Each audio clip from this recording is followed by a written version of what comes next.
전도서에서 말씀하셨거든요. 때를 따라 좋게 하셨다. 아름답게 하셨다. 어르신들이 그렇게 말을 하면 저는 어르신들에게 되묻습니다. 아니, 어르신은 그때가 없었어요. 다 지내왔잖아요. 그렇죠? 근데 나만 좋은 때입니까? 다 좋은 때입니다. 그런데 정작 20, 30 먹은 우리 청년들에게 좋은 때다 그러면 그 청년들이 공감을 합니까? 예, 공감을 못해요. 오늘 제가 청년의 때라는 제목으로 말씀을 좀 준비하면서 욥기 또 잠언 전도서를 지혜서라고 분류를 해놓았습니다. 지혜가 무엇입니까? 깨닫는 거죠. 아는 거죠. 그렇죠. 예. 그 지혜서에서 우리에게 하시는 말씀이 뭡니까? 내가 경험하지 못했던 것들을 이미 경험한 말씀들을 통해서 우리에게 교훈으로 주는 겁니다. 세상에도 그런 말이 참 많습니다. 가르치는 것, 경험담, 또는 전해 내려오는 어떤 명언들, 그것들에서 우리가 인생의 지혜를 얻지만 늘 말씀드리지만 성경은 그런 말들과 차원이 좀 달라요. 지난주에도 말씀드렸지만 세상의 학문과 가르침에는 참 생명이 없어요. 오직 하나님 말씀, 이 바이블이라고 하는 하나님의 말씀에만 생명이 있어요. 그러므로 비슷한 말 같지만 성경에서 우리에게 주시는 말씀은 전혀 차원이 다르다는 것을 알고 오늘 우리 전도서도 보시고 지혜의 성경들을 보실 수 있길 바랍니다. 오늘 성년의 주일에 청년주일에 청년의 때가 어떤 것인가 하는 걸 먼저 말씀을 좀 드리고자 합니다. 제가 젊었을 때, 지금도 젊죠. 젊었을 때는 거의 청년의 때가 없었어요. 왜냐하면 학교 졸업하고 군대 갔다 오고 그러면 거의 다 결혼을 준비를 해서 25, 6부터 결혼을 하기 시작해서 30전에 거의 다 결혼을 했어요. 여자분들은 그냥 20 넘어가면은 언제 결혼할까 그러다가 청년의 때가 실제 거의 없게 살았습니다. 청년의 때가 언제입니까? 한번 표를 보시면은요. 우리나라에서 청년들을 정의하면서 청년 기본법이라고 하는 것을 제정을 했는데 청년은 19세 이상 34세 이하인 사람을 말한다고 합니다. 표를 보여주시면 좋은데 청년 고용촉진 특별법이라는 걸 마련해서 15세부터 29세까지로 법적으로 이렇게 도와주게 정했습니다. 그러나 요즘 각 지방자치단체에서는 청년 기본 조례법을 만들어서 청년의 나이를 그냥 늘려놓습니다. 인천의 옹진구는 49세, 전라남도는 45세, 경기도 39세, 경상북도 39세. 그럼 교회에서는 청년의 나이가 있을까요? 교회는 없어요. 장가 가면 남전도에, 시집 가면 여전도에. 교회에서는 청년의 나이가 특별히 정해 있잖아요. 물론 회칙에는 있죠. 왜 이렇게 청년의 나이를 이렇게 늘려놓은 겁니까? 청년 기업 육성 지원을 하기 위해서 신혼부부에게 청년주택을 제공하기 위해서 전세자금을 주고 이자를 좀 지원하기 위해서 연령을 좀 늘려놨어요. 다시 말하면 청년 모시기 경쟁을 하고 있는 시대예요. 오늘 우리 교회도 좀 청년을 좀 많이 모셔올 수 있길 바랍니다. 대신 내가 청년이면 돼. 내가 청년이 되면은 교회가 정말 청년으로 가득 차게 돼 있는 거예요. 시골에 가면 청년회장이 60대에서 청년회장을 뽑는다고 하잖아요. 그만큼 요즘 다 고령화 사회에 우리가 살고 있습니다. 성경은 청년의 나이를 특정하고 있지 않습니다. 시편 103편 5절에 보면 청년이라는 말이 나오는데 한번 다 같이 볼까요? 시작. 좋은 것으로 내 소원을 만족하게 하사 내 청춘을 독수리같이 새롭게 하시는도다. 시편 103편 앞 내용을 보면은 하나님을 찬양하고 하나님을 예배하는 내용들이 먼저 나오고, 바로 하나님을 찬양하고 하나님 앞에 엎드린 믿음을 가진 모든 사람들을 가리켜서 좋은 것으로 내 소원을 만족하게 해주시는데, 너희들은 청춘을 독수리같이 새롭게 하시는 것처럼 너희들은 청년이다, 그런 말이에요. 내가 하나님을 찬양하고 하나님을 믿고 그 믿음 안에서 살면은 우리가 이 육신의 나이와 상관없이 우리는 젊게 살아갈 수 있다고 말씀을 하고 있습니다. 생물학적 나이와는 전혀 상관이 없다는 것입니다. 여러분, 내 청춘을 독수리같이 새롭게 하시도다. 독수리가 나이가 들어서 털갈이를 하게 되면 새로운 깃털을 가지고 새롭게 힘있게 날아오르는 것을 비유로 말씀하고 있습니다. 신구약 성경에는 청년이라는 단어를 87번 쓰고 있고 젊은이라는 단어를 16번, 총 한 103번 정도. 그 의미가 있는 말들이 또 많이 있지만, 이 청년이라는 말을 히브리어로는 바후르라고 해요. 바후르. 뭐 이 단어 몰라도 돼요. 이 바후르라는 말은 바하르에서 왔어요. 바하르라는 말은 선택되었다, 그런 뜻이에요. 이스라엘 백성들을 인구를 계수할 때 어린아이, 나이 드신 분, 그리고 여자들은 인구 계수에 들어가지 않았습니다. 왜냐하면 전쟁에 나가서 싸울 수 있는 그런 건강과 그런 청년들로만 계수를 했던 거죠. 다시 말하면 이 청춘, 청년이라고 하는 말은 하나님 앞에 선택을 받은, 어떻게 선택을 받은 사람이에요? 영적 싸움에서 승리할 수 있는 그런 능력을 가진 자들을 청년이라고 간접적으로 우리에게 시사하고 있는 것입니다. 그러므로 우리가 영적 싸움터에서 하나님의 영적 군사로 승리하는 사람이 청년인 줄 믿습니다. 여러분, 이 바하르라고 하는 선택받았다는 말에 또 다른 뜻이 있는데, 결심하다, 결정하다는 뜻이 내포되어 있습니다. 우리가 영적으로 싸우기를 위해서 결심해야 된다는 거예요. 올바르게 결정을 하기 위해서는 분별력이 있어야 돼요. 올바른 결정을 위해서는 분별력이, 지혜가 있어야 됩니다. 그러므로 성경에서 말하는 이 청년은 단순한 나이를 통해서 청년을 말하는 것이 아니라, 이것을 다른 각도에서 해석을 하면 영적으로 싸워 이길 수 있는 능력을 가진 사람, 결단을 해서, 결심을 해서 올바른 결정을 내릴 수 있는 지혜가 있는 사람을 청년이라고 할 수 있는 겁니다. 다니엘을 보십시오. 소년의 나이에 바벨론의 포로로 잡혀갔잖아요. 다니엘서 1장에 이렇게 말씀합니다. 다니엘은 뜻을 정하여 하나님의 말씀에 범죄하지 않기 위해서 뜻을 정했습니다. 다니엘이 나이가 80, 90이 되었을 때 다니엘서 6장에 보면 다리오 왕의 이 반포를 통해서 다른 신을 섬길 수 없도록 했습니다. 그러나 다니엘은 자기 고국 예루살렘 성전을 향해서 창문을 열어놓고 그가 전에 기도하던 습관대로 계속해서 누가 보든지 말든지 기도하지 않습니까? 그것을 보고 고소를 당해서 사자굴에 던짐을 받아요. 어떻게 됐습니까? 하나님이 천사를 보내서 사자 입을 꽉 틀어막아 살아나지 않습니까? 다니엘의 나이가 80, 90이 되어도 영적 청년이었던 거예요.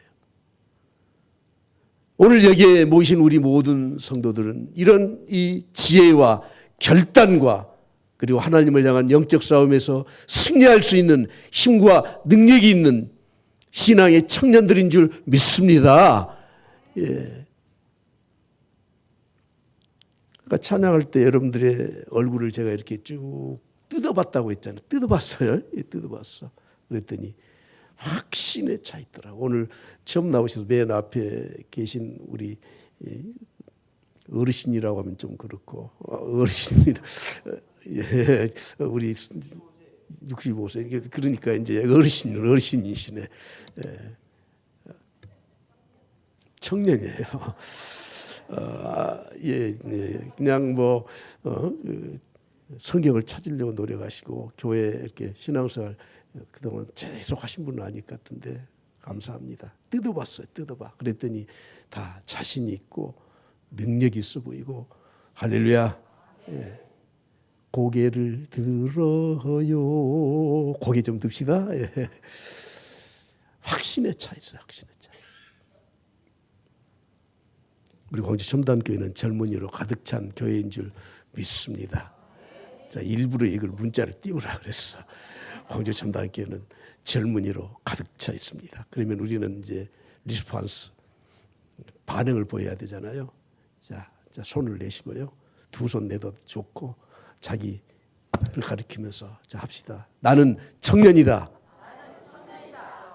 거짓말하지 말라고 하시는 나는 청년이다. 나는 청년, 영적 청년이에요. 스스로 여러분들이 나는 늙었다고 생각하지 마십시오. 독수리가 하늘 향하여 힘있게 날아가듯이 우리의 영적인 힘과 능력을 베풀어 주시는 줄 믿습니다. 그런데 오늘 청년의 때라는 제목으로 말씀을 드리면서 노년의 때를 좀 오늘 좀 제가 더 말씀을 드리고자 합니다. 오늘 본문 말씀에 보면 1절 2절 이렇게 말씀하잖아요. 다 같이 볼까요? 너는 청년의 때 너의 창조주를 기억하라. 곧 곤고한 날이 이르기 전에 나는 아무 낙이 없다고 할 해들에 가깝기 전에 해와 빛과 달과 별들이 어둡기 전에 비 뒤에 구름이 다시 일어나기 전에 그리하라. 예. 나이가 든 노년의 때를 네 가지로 오늘 간추려서 성경에서 말씀하고 있습니다. 노년의 때는 곤고한 때예요. 곤고한 때. 곤고라고 하는 말은 히브리어로 라라는 말이에요. 라라는 말의 뜻은 불행하다, 슬프다, 사악하다, 나쁘다 하는 부정적인 의미만 가지고 있습니다. 나이가 들면 일반적으로 곤고하다고 하는 거예요. 모든 면에서 원기가 떨어져요. 쇠약해요. 그래서 하고 싶은 일들을 할 수 없어요. 넘어지면 스스로 일어나서 걸을 수조차 그 있는 힘이 상실하게 돼요. 그래서 노인 복지학에서는 노인의 네 가지 고통스러운 것이 있다. 첫째는 빈곤고예요. 뭐라고요? 빈곤고. 노동을 할 수 없으니까. 수입이 없어서 가난해진다는 거예요. 사회보장제도에 따라서 연금이라도 좀 받을 수 있도록 직장생활 하신 분은 그래도 사는데 지장이 없지만 사업하다 실패하고 덧없이 나이 들고 그러면 빈곤해져요. 두 번째로는 질병고예요. 요즘 이 동네 병원이 노인들 없으면 먹고 살질 못해. 그냥 병원에 가면 모두 다 나이 드신 분들만 침 맞고 물리치료 받고 그렇게 살지 않습니까? 인간이 가장 슬플 때는 질병이 왔을 때, 몸이 아플 때예요. 세 번째는 고독고예요. 고독해요. 벌써 제 나이인데도 불구하고 친구가 세상 떠났다고 하는 부고장을 제가 자주 받아요. 벌써 세상을 이렇게 떠나기 시작하더라고. 친구들이 세상을 떠나고 내 주위에 사람들이 점점 떠나고 고독해요. 세 번째는 무위고예요. 무위. 할 일이 없어요. 할 일이. 불러주는 사람도 없어요. 할 일이 없어. 할 일이.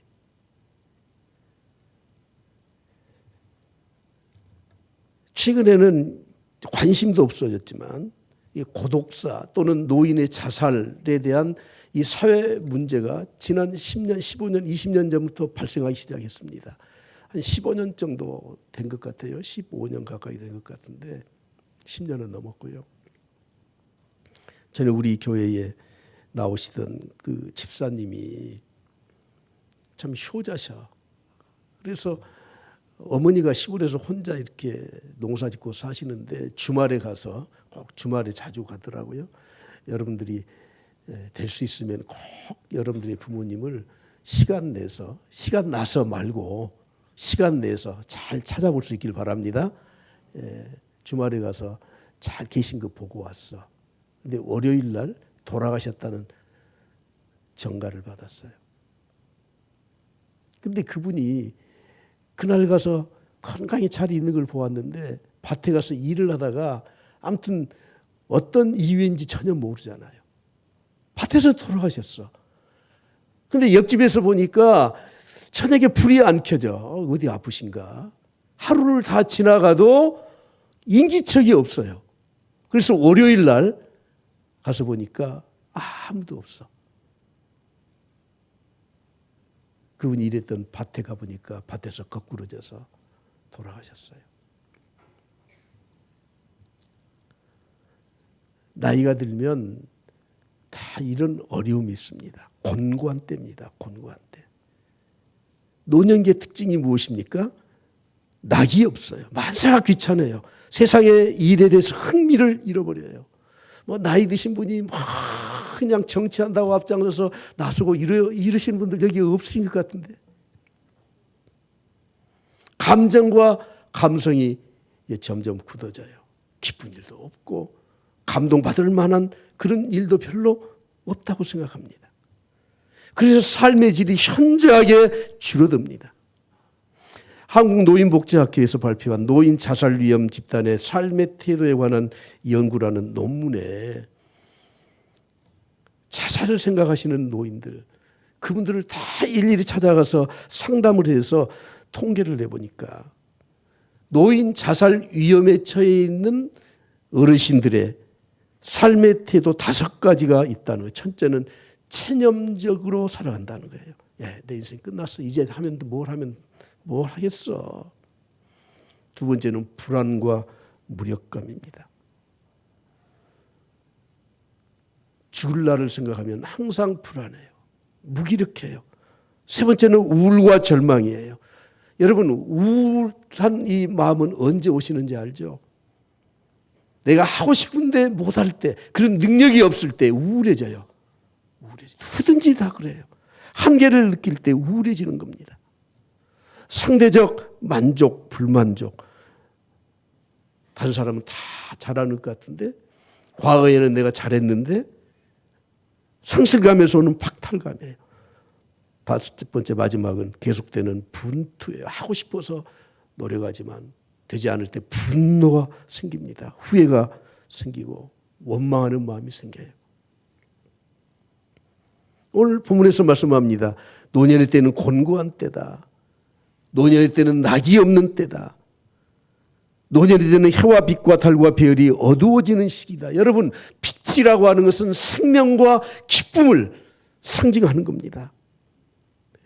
머지않아 죽음을 맞이하게 되기 때문에 그들에게는 소망 없이 그냥 살아간다는 겁니다. 마지막 4번째는 구름이 다시 일어나는 시기입니다.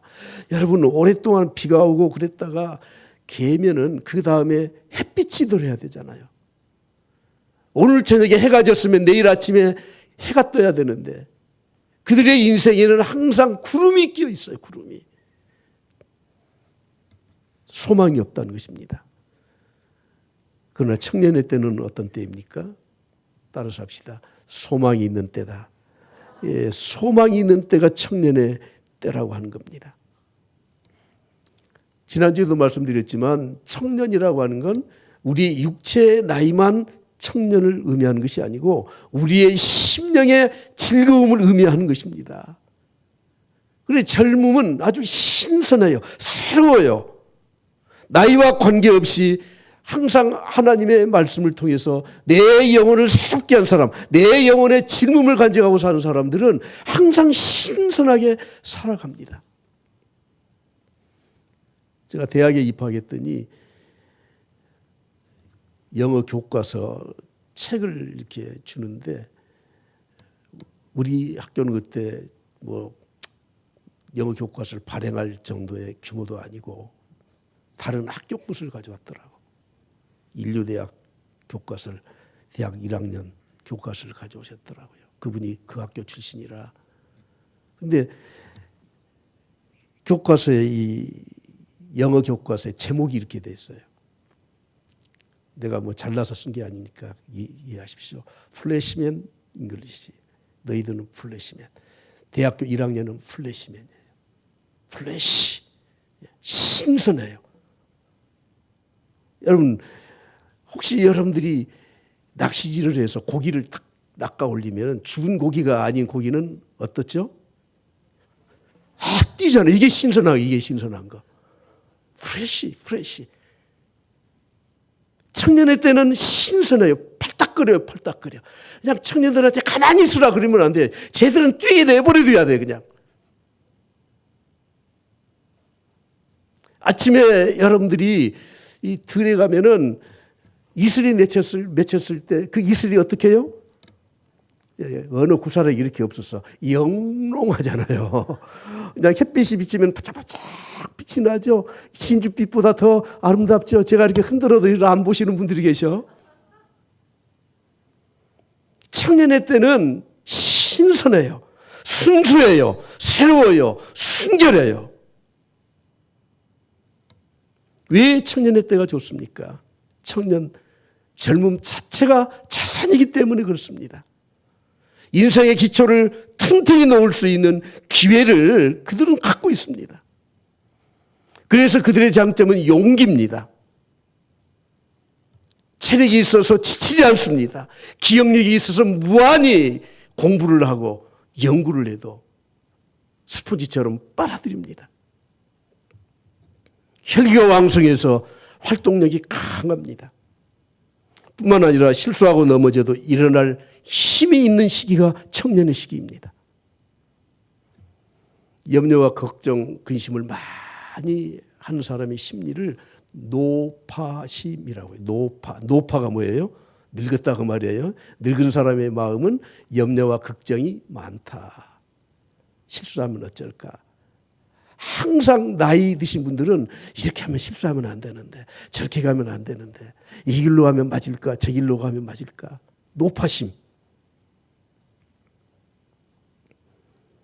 그리스의 철학자 에우리피데스라고 하는 사람이 이런 말을 했습니다. 젊은 시절 배움을 게을리하는 자는 과거를 잃은 것이다. 그리고 미래에는 죽은 것이나 마찬가지라고 말했습니다. 오늘 여기에 계신 우리 만장에 계신 우리 청년 여러분, 여러분이 살아계실 동안에 배우십시오. 살아계실 동안에 배우십시오. 예. 19세기 영국의 유명한 정치가 벤저민 디즈레일리라고 하는 분은 이렇게 말했습니다. 어린 시절은 실수하는 시기이고 성년의 시절은 몸부림치는 시기이고 노년은 후회하는 시기라고 말을 했습니다.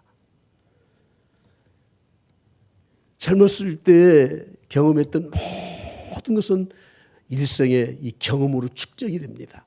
성공했던 거, 실패했던 거, 넘어졌던 거, 성취했던 모든 것이 자신의 인생의 자산이 되는 겁니다. 젊었을 때 그런 배움을 가지고 인생을 살았던 사람들은 전도서 12장 11절에 있는 것처럼 잘 박힌 목과 같아요. 그들의 인생에 꽉꽉 심겨진 목과 같다고 저는 생각이 됩니다. 그러면 청년의 때 어떻게 살아야 되는가? 따라서 하십시오. 창조주를 기억하자. 창조주를 기억하자. 창조주가 누구십니까? 전능하신 하나님 아버지. 오늘 또 신앙 고백했지 않습니까? 전능하사 천지를 만드신 하나님 아버지를 내가 믿사오며 누구를 믿어요? 창조주 하나님을 믿는 겁니다. 그러나 하나님은 우리에게 이렇게 말씀하시죠. 정말 너 나 믿느냐? 천지를 창조한 나를 믿느냐? 아이, 너 보니까 나 안 믿어. 오늘 저는 이것을 마지막 이 본론이자 결론으로 드리고 싶은 말씀이에요. 내가 창조주 하나님을 믿는다면 그 창조주 하나님은 나와 어떤 관계를 가지고 계시는가 한 겁니다. 에베소 1장 13절에 말씀합니다. 약속의 성령으로 인치심을 받았으니, 하나님은 나를 구원해 주시되 성령으로 인을 쳐주시고 나를 하나님의 소유로 삼으셨다고 하는, 인쳤다는 것은 너는 내 것이다 하는 것에 대한 소유에 대한 표시를 말하는 겁니다. 저는 이사야서 43장을 이렇게 부르고 싶어요. 이사야서의 복음서다. 여러분, 이사야 43장에 있는 말씀 좀 길지만 1절부터 4절 말씀까지 우리가 잘 알고 있고 암송하고 있는 이 말씀 좀 같이 보시죠. 창조주 하나님은 나와 어떤 관계가 있느냐. 다 같이 시작. 야곱아, 너를 창조하신 여호와께서 지금 말씀하시느니라. 이스라엘아, 너를 지으신 이가 말씀하시느니라. 너는 두려워하지 말라. 내가 너를 구속하였고 너를 지명하여 불렀나니 너는 내 것이라. 내가 물 가운데로 지날 때 내가 너와 함께 할 것이라. 강을 건널 때에 너를 침몰하지 못할 것이며 내가 불 가운데로 지날 때 타지도 아니할 것이요 불꽃이 너를 사르지도 못하리니 대저 나는 여호와 내 하나님이요 이스라엘의 거룩한 이요 내 구원자임이라. 내가 애굽을 너의 속량물로 구스와 스바를 너를 대신하여 주었노라. 내가 내 눈에 보배롭고 존귀하며 내가 너를 사랑하였은즉 내가 내 대신 사람들을 내어주며 백성들이 내 생명을 대신 하리니. 제가 일부러 노란 글씨로 여러분들에게 보여드렸습니다. 그 창조주 하나님을 기억해야 되는데 그분은 나와 무슨 관계입니까? 나를 창조하신 분, 나를 지으신 분, 지명해서 불러서 너는 내 것이다 소유를 삼으신 분이에요. 그래서 우리가 물 가운데로 지날지라도 불 가운데로 지날지라도 그것들이 우리를 해하지 못하도록 지켜주신다는 거예요. 여호와는 나의 하나님이에요. 나의 구원자이셔요. 그리고 4절에 있는 말씀처럼 네가 내 눈에 보배로운, 하나님 눈에 보배로운 존재가 내 자신입니다. 존귀한 존재입니다. 하나님은 우리를 존귀하게 여기신다고 말씀하지 않습니까? 내가 가진 것, 배운 것, 내 모습,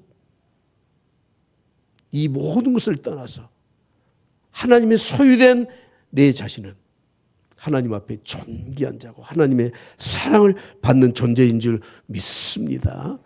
그러면 그 하나님이 나를 그렇게 존귀히 여기셔서 어떻게 하시겠다고 하는 겁니까? 창조주 하나님은 내 인생에 아름다운 열매를 맺도록 하신다고 말씀합니다. 베이컨이라고 하는 철학자가 사람은 세 종류의 사람이 있대요. 첫째는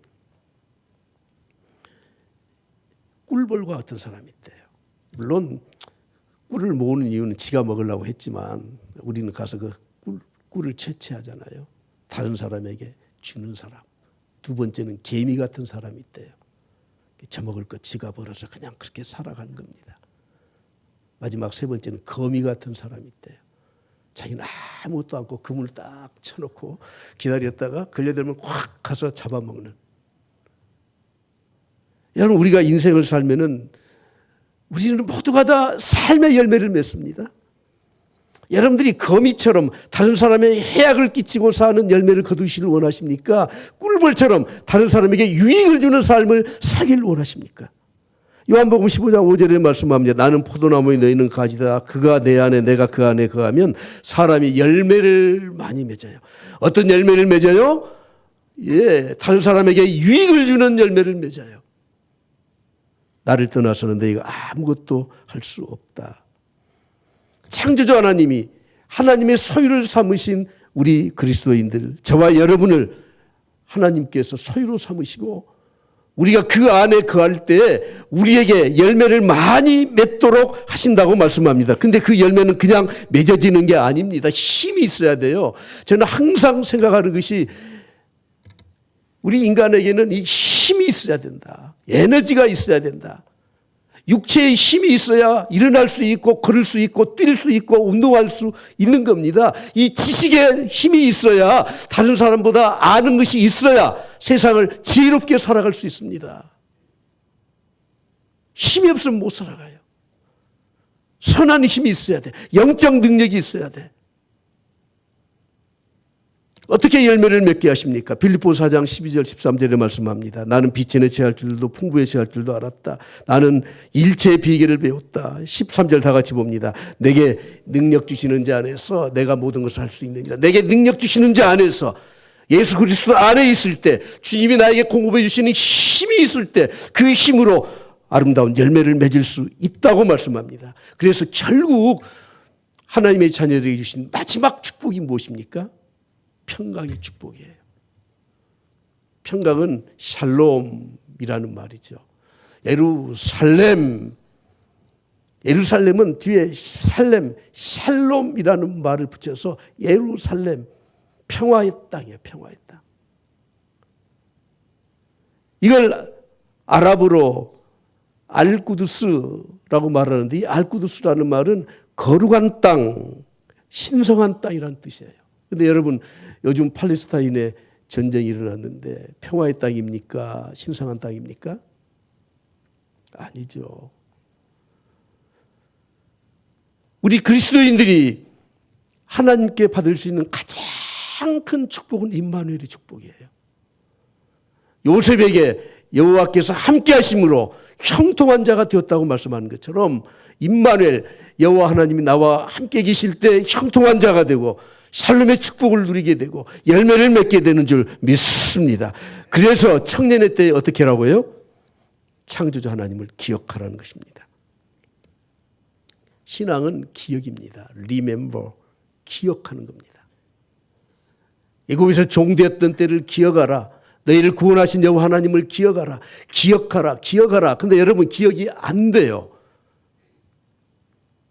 얘들이 학교에 가서 공부하고 24시간이 지나면 10%만 나고 90%는 날아가 버린대요. 그것도 공부를 딱 집중해서 하는 애들이 그런 거예요. 오늘 여러분들이 오늘 말씀을 듣고 집에 돌아가면은 다 잊어버려요. 그래서 제가 화요일쯤 되면은 또 영상을 보내주면서 보라 그러는데 보지도 않으신 것 같아.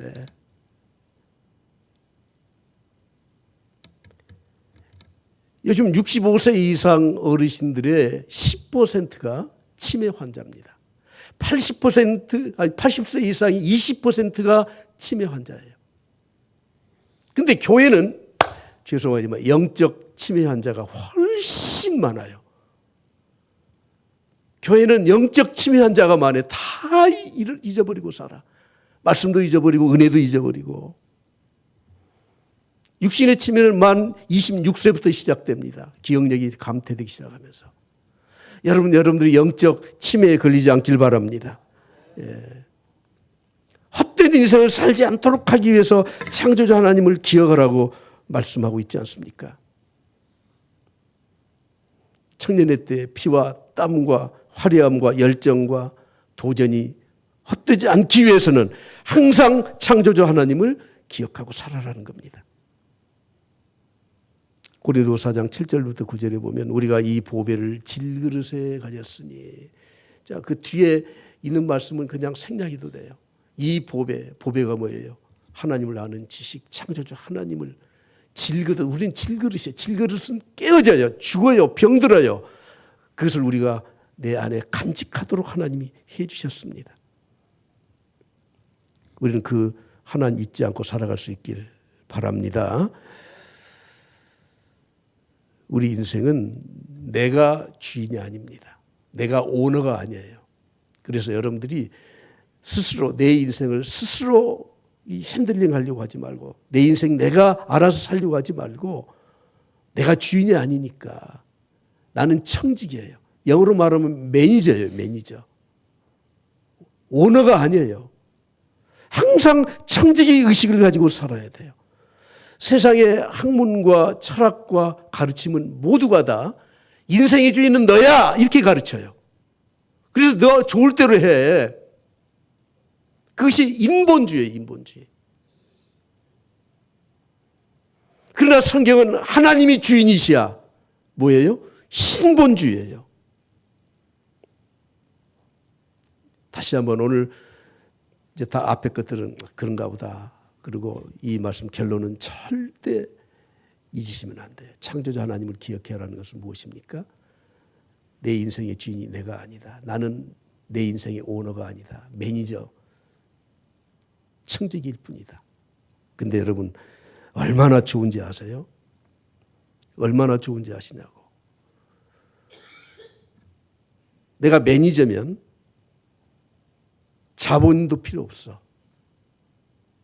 내가 회사 세우는데 무슨 갖고 들어갈 게 없어. 그냥 몸만 들어가면 돼. 하나님 그냥 인정해 주셨어요. 근데 그곳에서 열심히 매니저로서 오너의 말을 듣고 하나님 말씀 듣고 그대로 살아가면은 열매를 맺게 해주시는데 너무너무 감사한 게 뭐냐면 그 열매를 전부 다 나에게 주셔요. 나에게. 세상에서는 이 사주가 사람을 채용해서 이익을 남기면은 조금 줘요. 그래 놓고 많이 줬다 그래. 보너스 줬다 그러고. 근데 여러분 내 인생을 하나님의 뜻대로 살면서 하나님의 말씀대로 청지기로 살면서 내가 10달란트, 5달란트 남기게 되면 하나님이 그것을 전부 다 내 몫으로 상급으로 그대로 나에게 주셔. 참 이런 생활이 세상에 어디 있어요? 그래서 여러분들이 혹시 하나님의 일을 하다가 짜증내지 마십시오. 하나님이 다 나에게 상급으로 주십니다. 오늘 전도서 12장 13, 14절 마지막 말씀 보고 마치도록 하겠습니다. 다 같이 보겠습니다. 시작. 이 일의 결국을 다 들었으니 하나님을 경외하라. 그의 명령을 지켜라. 이것이 모든 사람의 본분이다. 14절 봅시다. 하나님은 모든 행위와 모든 은밀한 일을 선악간에 모아다 하셔요 심판하실 것이다. 여기 계신 모든 청년 여러분, 여러분들이 창조주 하나님 꼭 기억하시면서 살아갈 수 있기를 간절히 축원합니다.